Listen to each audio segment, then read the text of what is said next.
Testifying at a Senate intelligence hearing just hours after it was revealed that some of them were on a group chat that shared sensitive military plans with a journalist. In the few minutes since we've taken a break, we've seen a few protesters interrupt this hearing. But right now, Senator Tom Cotton, the chairman of the committee, in his few minutes of questioning here, asking the FBI Director Kash Patel about immigration. And we've seen a pretty stark tonal contrast between Cotton, who praised the Houthi strike in Yemen, praised the national security apparatus within the Trump administration, and the contrast from his counterpart, the ranking member on the Democratic side, Mark Warner, who instead chastised many of the members sitting before him from the Trump administration for participating in that group chat and having, in his words, a cavalier attitude toward classified information. That is the backdrop for this hearing. We'll go back in now. China could not monitor and crack down on this flow of chemical precursors to Mexico if it chose to do so?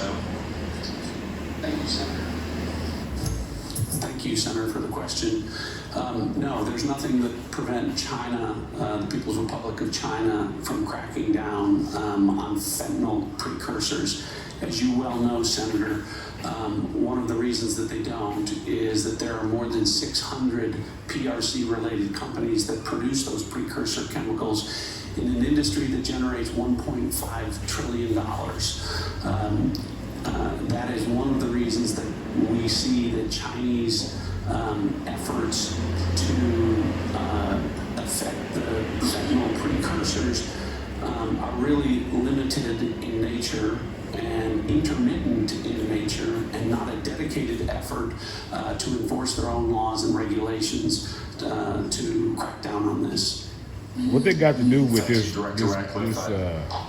Many more questions I could ask, but I'm going to try to lead by example and stay within the 5-minute limit for the benefit of senators. I remind everyone there's a vote scheduled at noon.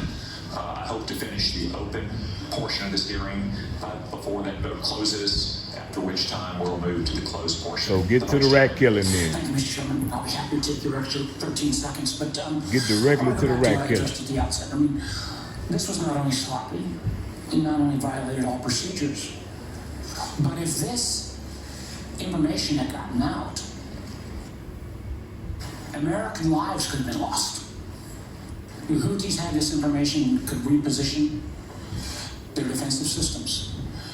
So I want to get a little more information about this. Director Gabbard, did you participate in the group chat with Secretary of Defense and other Trump senior officials discussing the Yemen war plans?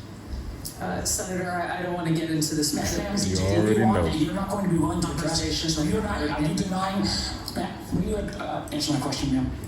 You were not TG on this group chat?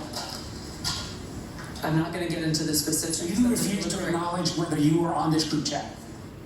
Senator, I'm not going to get into this. Why are you going to get into the specifics? Is it because it's all classified? Because this is currently under review by the National Security Because Council. it's all classified? If it's not classified, share the text now. As the White House previously... Is it classified or non-classified information on this text? I can confirm. Director Radcliffe, were you on the group chat? Senator, I was on a signal messaging group. So you were the John Ratcliffe on that chat? I was. Thank you, thank you. Can I provide some context, Senator, to that?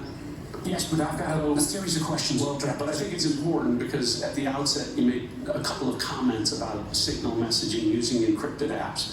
So that we're clear, one of the first things that happened when I was confirmed as CIA director was Signal was loaded on my computer at the CIA, as it is for most CIA officers.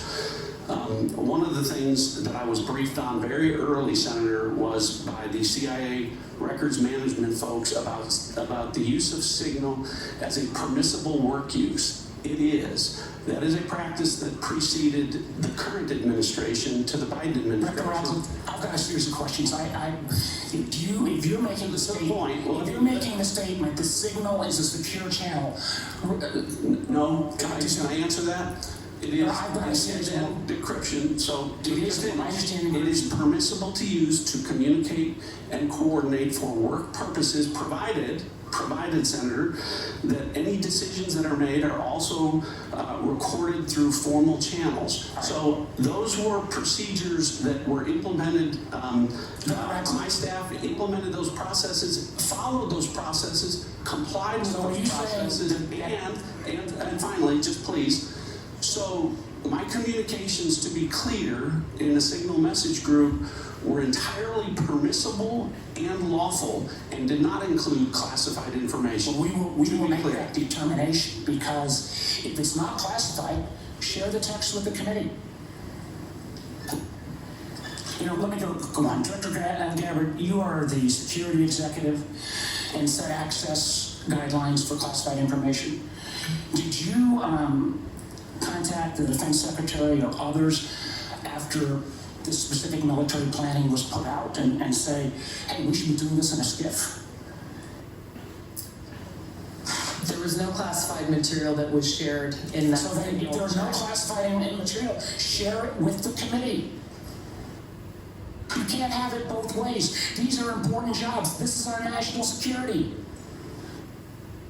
Bobbing and weaving and trying to, filibuster your answer. So please answer the question. If this was a Director Gabbard, if this was a rank and file intelligence officer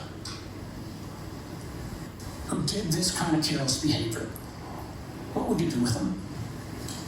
Senator, I'll reiterate that there was no classified material that was shared in that. And if there's no classified materials, share. And then if there's no classified materials, then you can't even answer the question whether you were on the chat. This is strangely familiar, and I think my colleagues will remember, when you couldn't answer the question, is Edward Snowden a traitor? And I have serious doubts about your...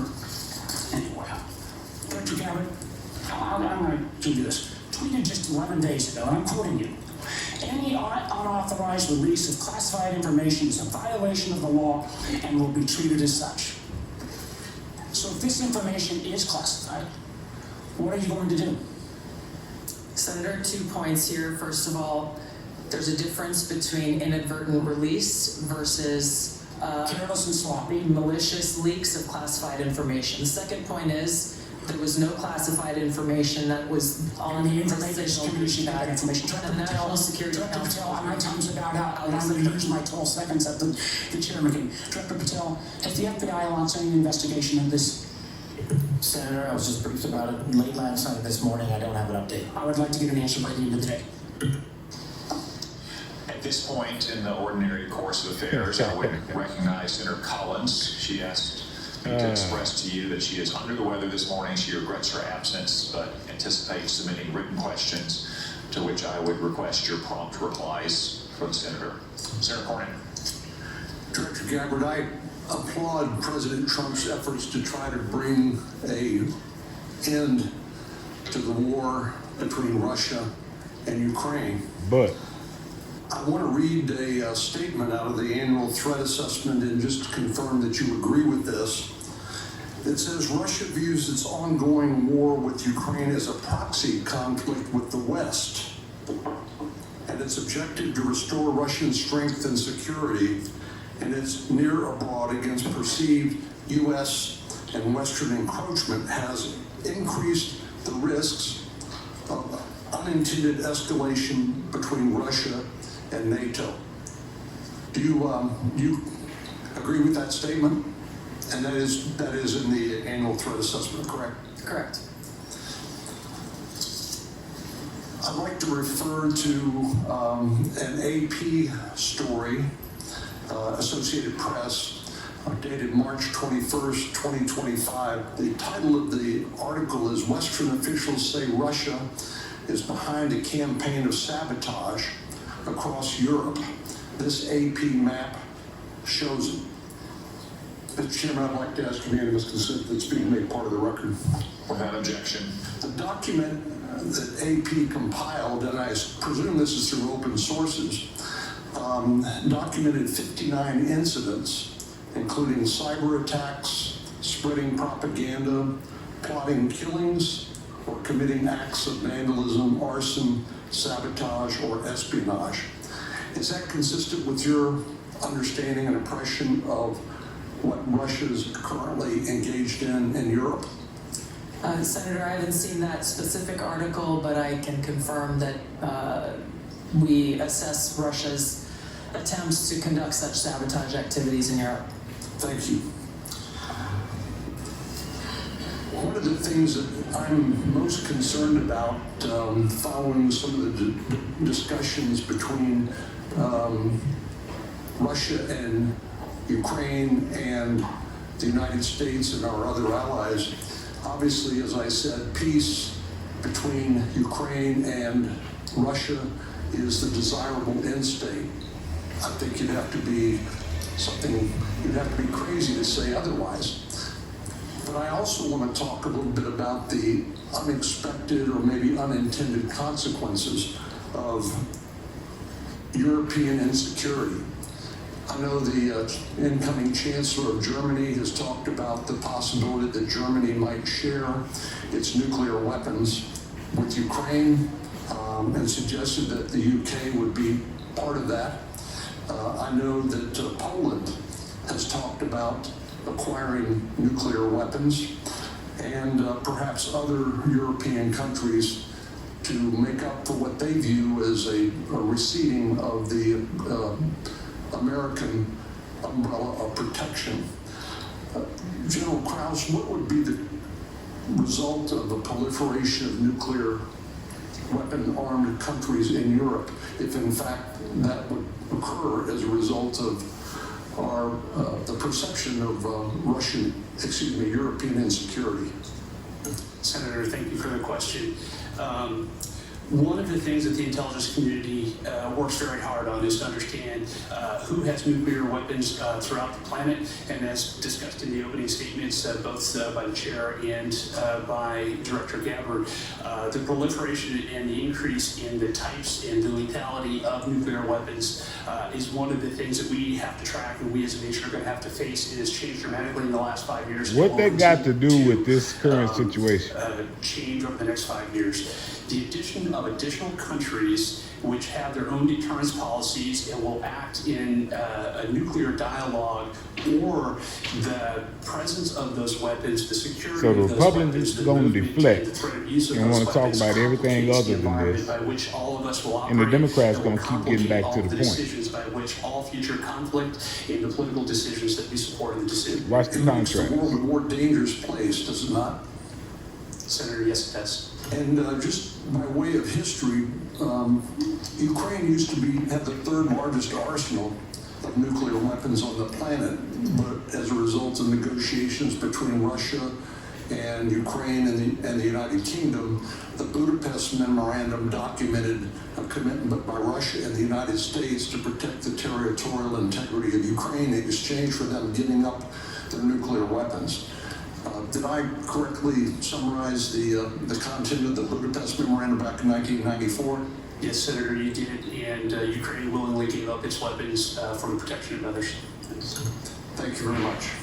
Senator Wyden. Thank you, Mr. Chairman, and obviously my colleagues and I feel very strongly about the war planning meeting over unclassified phones. Obviously reckless, obviously dangerous. Both the mishandling of classified information and the deliberate destruction of federal records are potential crimes that ought to be investigated immediately. And I want to make clear that I'm of the view that there ought to be resignation, starting with the National Security Advisor and the Secretary of Defense. Director Radcliffe and Director Gabbard, have you participated in any other group chats with senior Trump administration officials in which classified information was shared using phones that weren't cleared for such information? Question for the two of you. Senator, thank you for the question. I haven't, your question was, have I participated in any other group chats sharing classified information? To be clear, I haven't participated in any Signal group messaging that relates to any classified information at all. Okay. Director Gabbard? Senator, I have the same answer. I have not participated in any Signal group chat or any other chat on another app that contained any classified information. Yeah, and I just think it's important to follow through here. Would the two of you cooperate with an audit to confirm that that is that is the case? I have no objection. Senator, I'll certainly comply with any follow-up that the National Security Council would deem appropriate.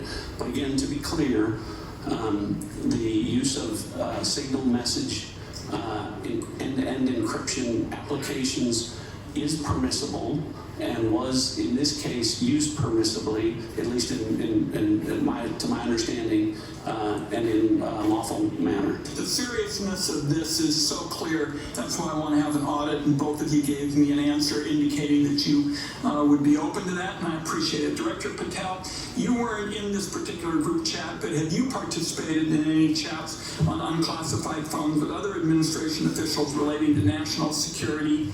And if so, on what other topics? Thank you for your question, Senator. Not that I can recall. Okay.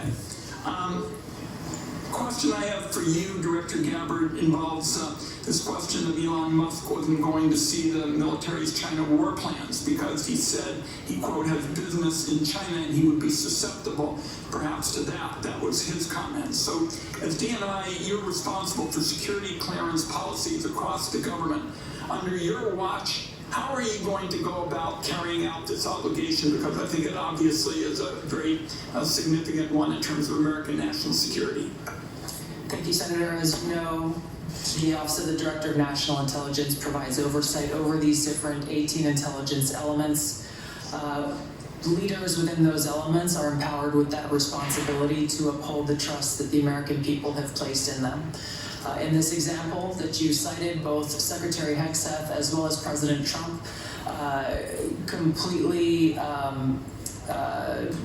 denied the assertion that Elon Musk was going to receive any kind of classified war plan brief pertaining to China or any other country. So on the question of whether the president has the prerogative to get clearances is really the area that I want to touch on, because you're formally responsible for security clearance policies, and that's why I'm asking about it. So can a president decide who gets a clearance? Yes. So what about your role? You're formally responsible for security clearance policies. That is also true. So how do we resolve it? The president just gets his way. The elected president and commander-in-chief has the authority to provide a security clearance to those who he deems necessary. Mr. Chairman, and to the ranking member, I think we have to have a further discussion on this and figure out what the ground rules, are.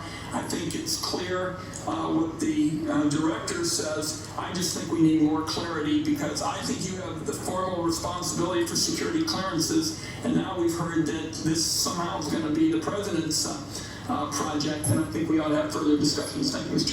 Chairman.